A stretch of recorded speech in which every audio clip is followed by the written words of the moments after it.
Hey guys, this is Production Music Live, and today we will have a look at this game scoring game music template here. And this was inspired by the main theme of the Assassin's Creed 3. We made this template together with Fabian Russ. He's a composer and sound designer.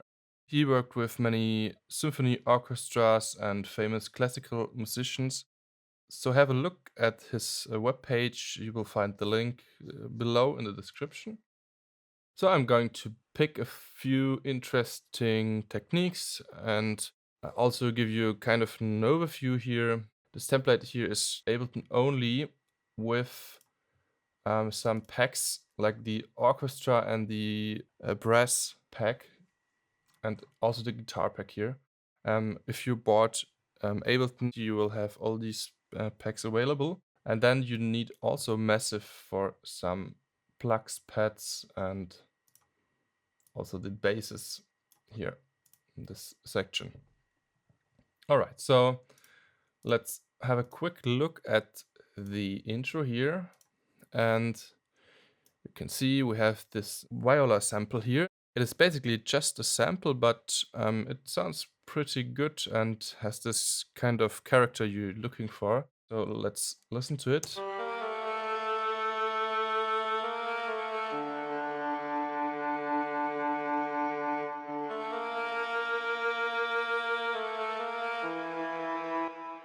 And even more interesting is the first one. And if you go to controls here on your Simpler, you have this function here called glide, and you can say normally it's on off, but you can have it portamento or glide, and then you can choose just the amount of time which will take the Simpler to go from one to another pitch.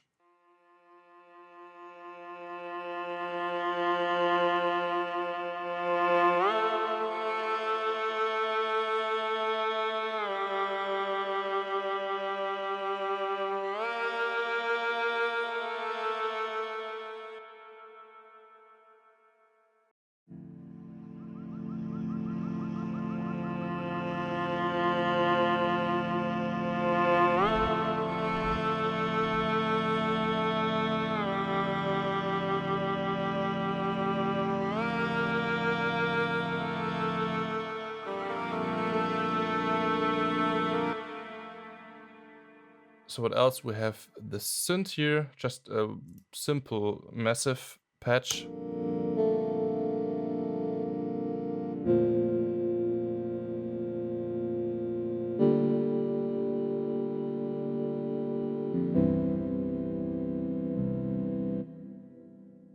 Let's have a quick look.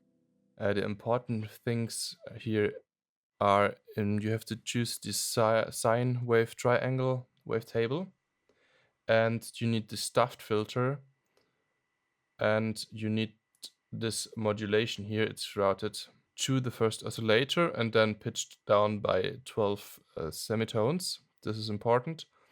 And now you can see it's running to filter 1 and filter 2.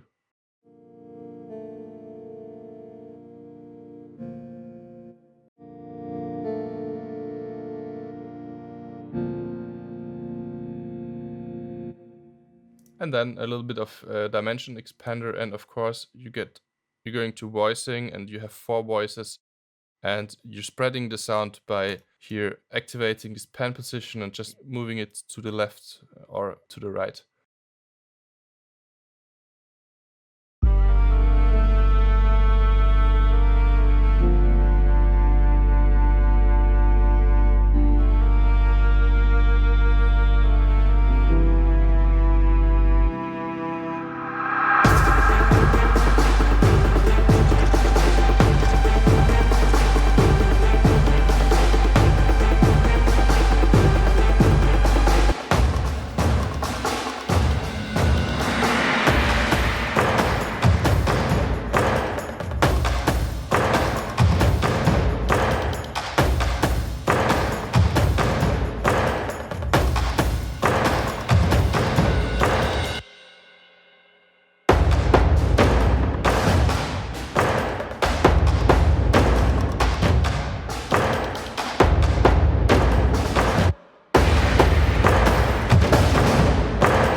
So this was a quick overview here. We have two themes. This one here.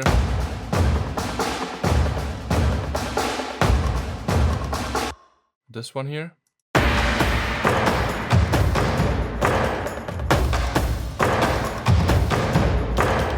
Also here with the snares.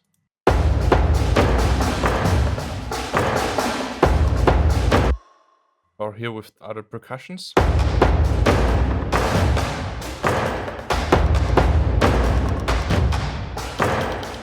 And different snare rolls. So let's have a quick overview. We have this dechamp here.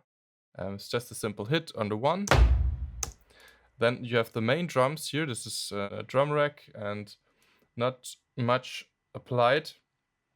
A little bit of EQing, some compression, and the width is reduced here. Let's have a look inside this one. Let's zoom in. So this is the 1, this is the 3. This is the 1. So on the 3 you normally have your snare in this case. This kind of a snare. And then you have 3 and then some little fills here which will add a lot of variation. And the second time you can see this hit is coming earlier, and yeah, let's listen to it. Pay attention to this part.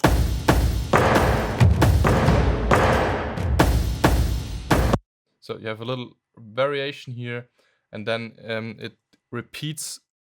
So then we have the snare fill.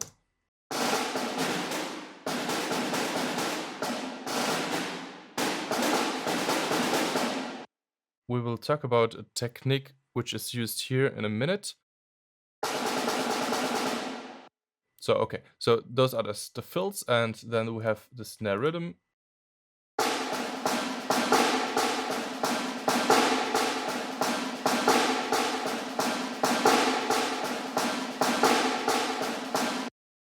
And this is where it gets interesting, because you see there's only one box playing, right? So it seems to be only one sample. And we have a little bit of velocity here, but it sounds quite different than just one sample. And here comes the nice technique, and we will recreate this in a minute.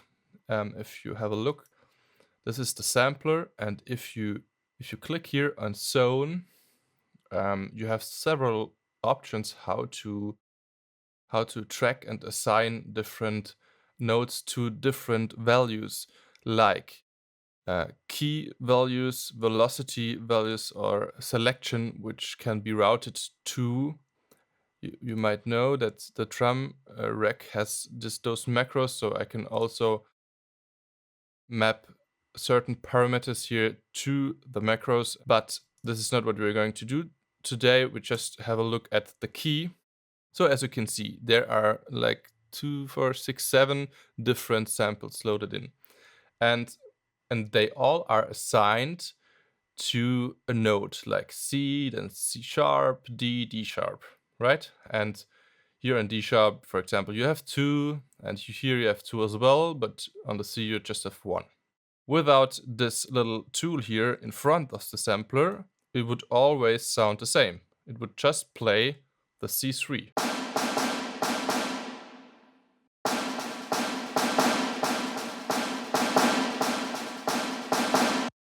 And if we activate this one, you can see, if you pay attention, up here you can see this jumping back and forth here between those 4 keys. So actually now I'm going to increase. Let's go up to 130 so we can see better what's going on here. Okay, so and if you wanna leave this view here, you have to go to the zone. You have to click here again. Otherwise, you will just be, you're trapped inside this view. It's a bit confusing. So you go on zone and you're out. Now the same thing, for example, which is happening here with the snare drum, is also happening here with the toms. Let's have a listen. this is really important for the whole feel, because if you have a orchestra playing, if you have like live drums on a drummer, the drum snare hit won't ever sound the same. It's always slightly different, and definitely something we want to achieve if we want to like fake this kind of drama playing our drum fills here. As you can see, it's just 1 3 1 3 1 3 pop, pop, pop, pop, pop, pop, pop, and the 1 has a higher velocity than the 3. So okay, I have deleted everything here, and we're going to start with, we're going to drums and have a drum rack, of course. And now here's the first time we have to pay attention. If we're going to our sound packs now and loading in a sample, it will create a simpler. So, but we need a sampler. So we're going to instrument and we load in the sampler. And now we can go to our snares and maybe can just drop it inside the sampler. Now let's listen to it. So what we do now to load in more samples, we're going on zone and we can just drop another sample in there.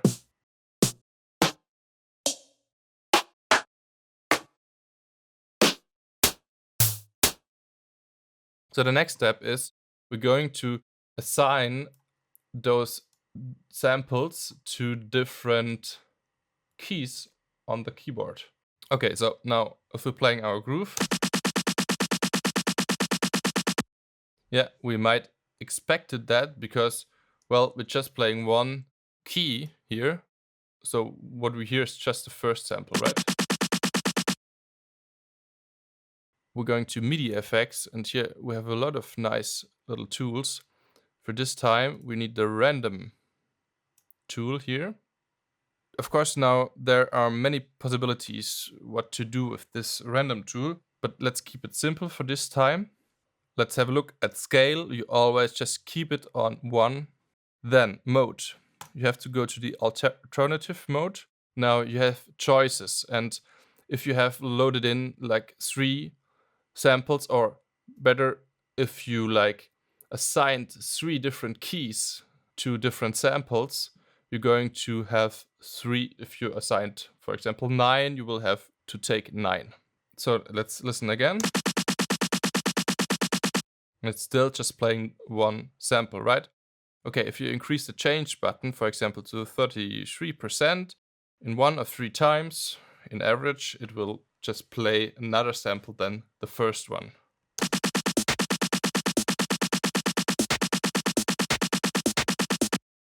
Okay, and if we increase that further, it will happen more often.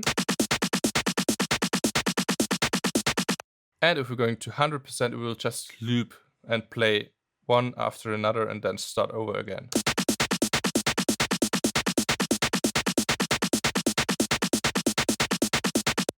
So I think this is a quite great and important step here to have a more authentic drumming. So after the drums, we have the basses, and let's just play them for a second.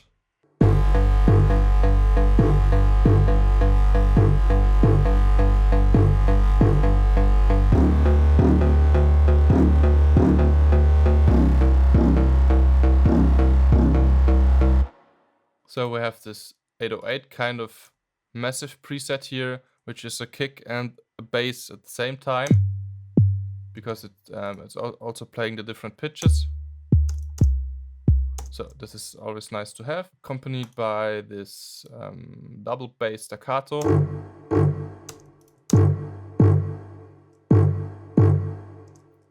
And then we have some groove here.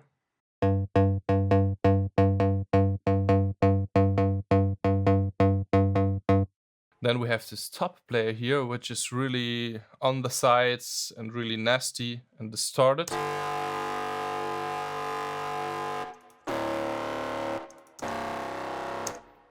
And finally, some simple sub.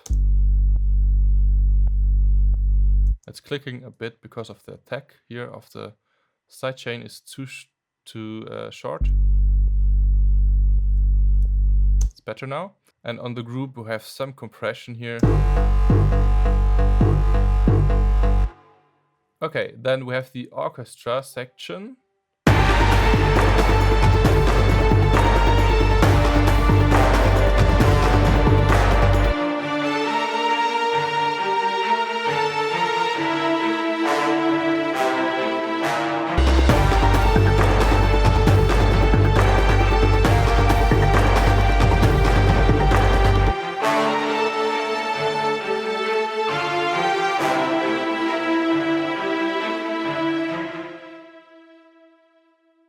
So let's talk about the difficulties when producing with sample libraries of like strings and brasses and stuff. So basically the sampled real instruments. So we have two problems. The first one is if you start to EQ those instruments, they really starting to sound strange. So what you can do is have some low cut here. This doesn't influence the character of the sound. What you can do as well is get rid a bit of the high end. For example, this is not a problem, but you can't like go inside a string ensemble and say, oh, I wanna cut 5 dBs to make room for this other instrument here. It will just sound awful. So this is the first problem. It is kind of hard to EQ because they don't sound natural anymore. The other thing is they occupying always the same frequency range. So the strings, for example, or those brasses. So we can see it here.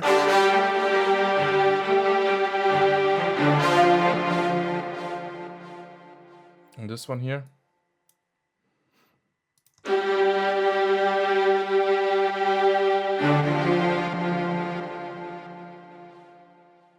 A thing we can do to make sure that everything is audible is panning it. So as you can see, everything here is panned to the left or to the right. Now, I wouldn't recommend to pan too hard left and right. Like 50 left. If you listen now on headphones, this sounds really strange because you only hear the signal on the left side. And in real life, this never happens because you always have like reflections coming from the right side as well. So this is really unnatural. Because of that, I would recommend you to go to, 35. Then you always want to balance it. So I have something on the left, and so I'm going to put something on the right to balance the panorama.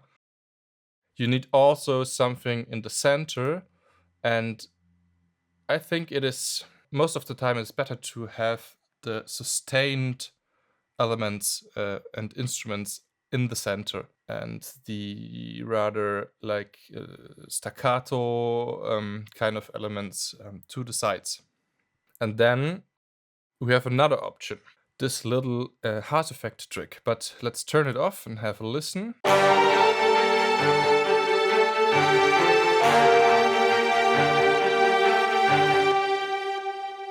Compared to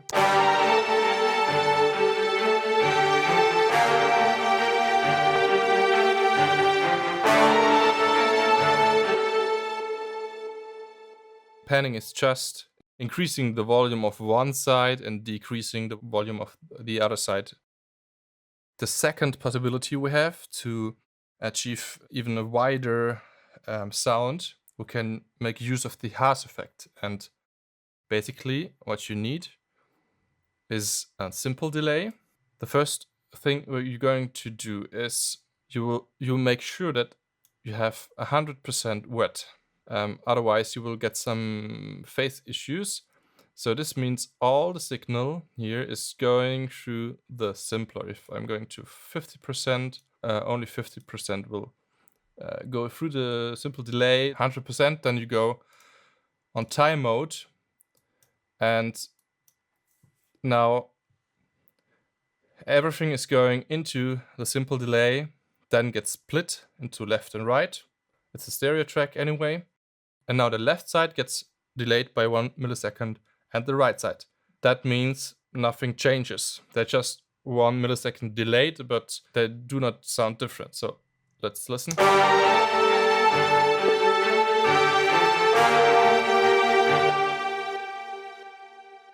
But as soon as we start to delay one side, we will have the illusion of some stereo effect.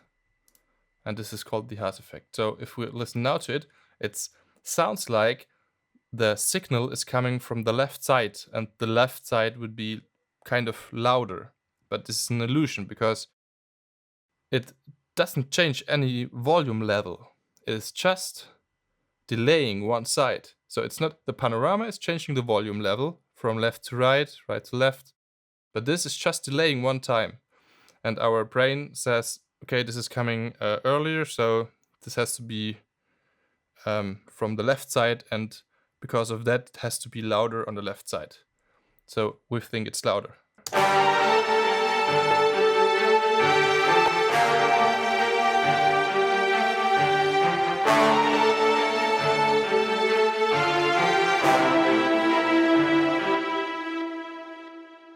And it gets more obvious if we're just picking one instrument without any simple delay previously applied.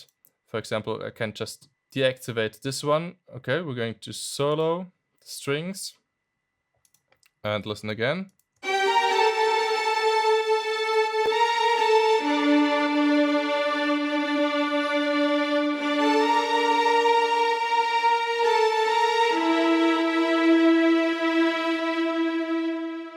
So basically that's the Haas effect.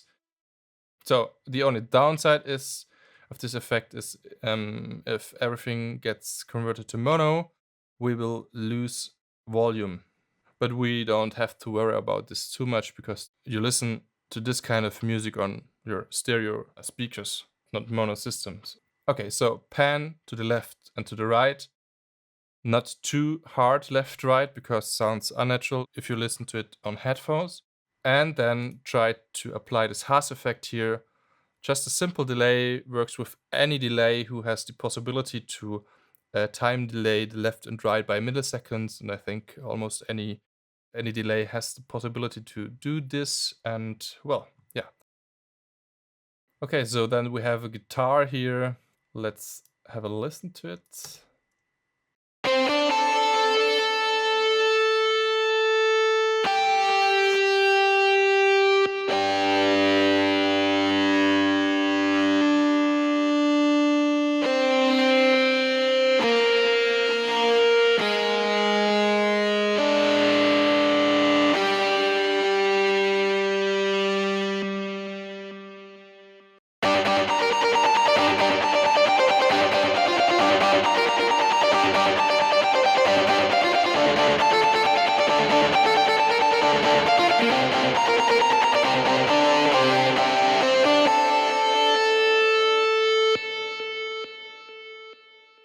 So nothing special here, I think. Yeah, it's just a guitar pack, a guitar dual amped with those settings here.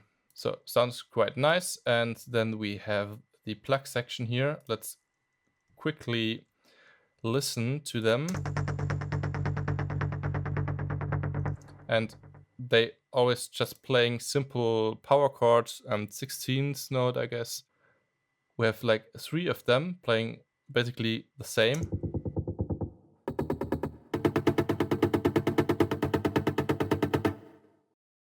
But they are slightly different. And they're really important for the drive of the song. For example, let's listen to here the first part without this plug.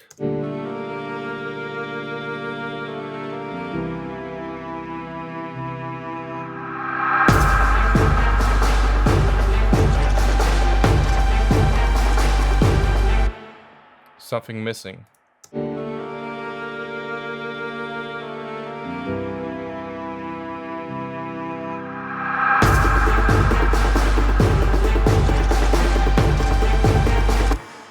and here as well.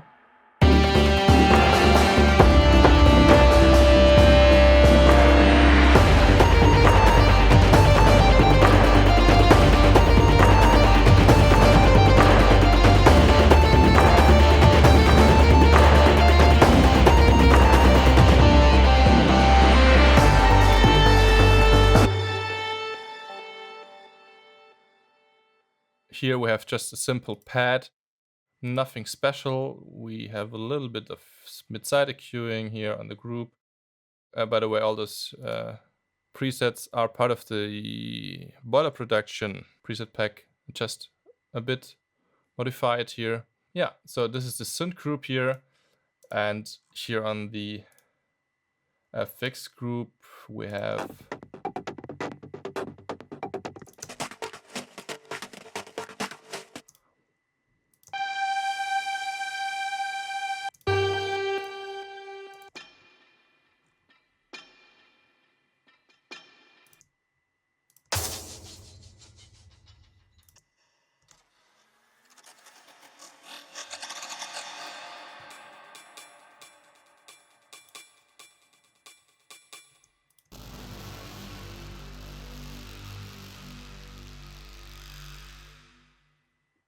yeah, finally, of course, let's have a look at the master. Actually, let's play a section.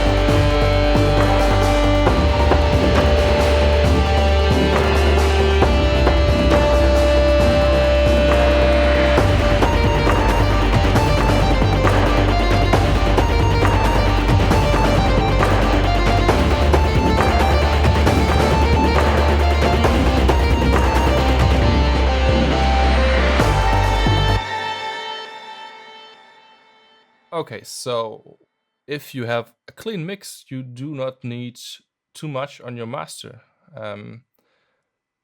If you have a look, for example, at the drums group here, we have some EQing and some compression. And the values here of attack and release are really important.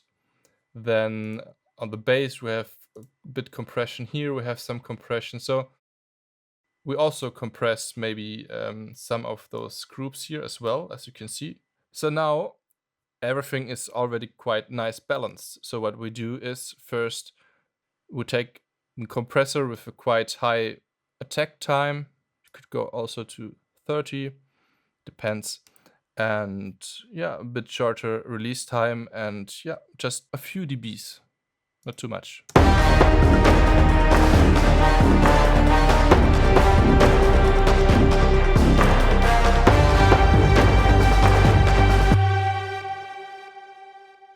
Then we have a little EQ here, taking out something around 170.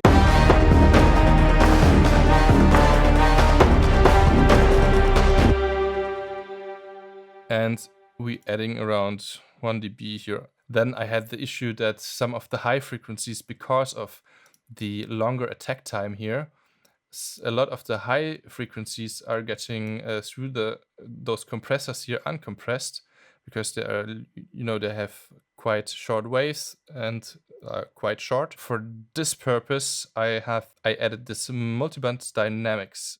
So this is the high section, and we're going down with the threshold to -31, and we have a ratio of 1 to 2.7 blah, and we have a really short attack, so it's 1.6 milliseconds, and quite short release as well. And yeah, this you can see how much gain reduction occurs if you look here. And afterwards, we're adding a bit.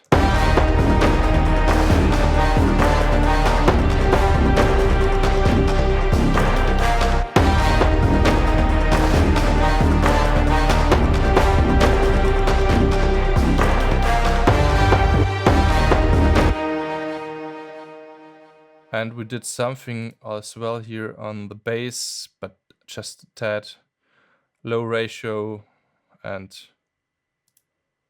well, the normal 50 to 300 milliseconds.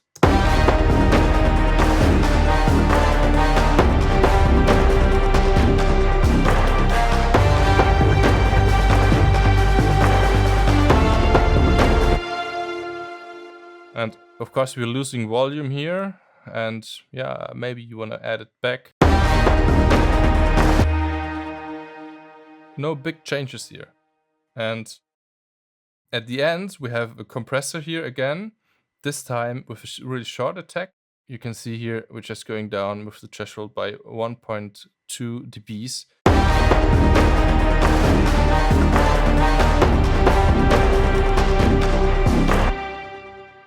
We have a low ratio. We could also maybe take a bit more, but we want to have this low ratio because afterward all the signal is going to the limiter, and the limiter will cut instantly, so the attack is 0, and the ratio, so this one here, is infinity, so it will cut everything. So we want to have a kind of a smooth compressor before already doing a bit, so afterwards you don't have to take the limiter, but you know this, just...